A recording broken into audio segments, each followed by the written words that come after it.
I'm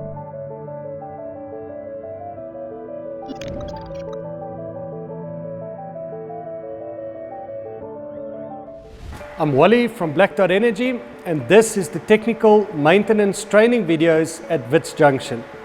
This video is specifically around the generator set, the natural gas generator, and really identifying if there's any problems or concerns with this set so that you can notify the contractors. In this video, we're basically going to be addressing ways to identify if there's a problem, and secondary, what to do an emergency shutdown. So first of all, on the outside of the generator room, we've got our control panel.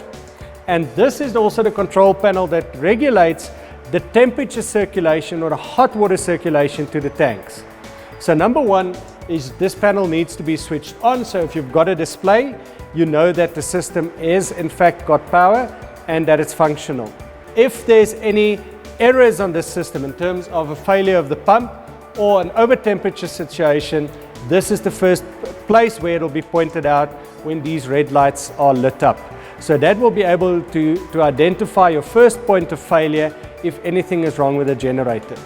Currently the generator is switched off because it is quite noisy, although it's built in a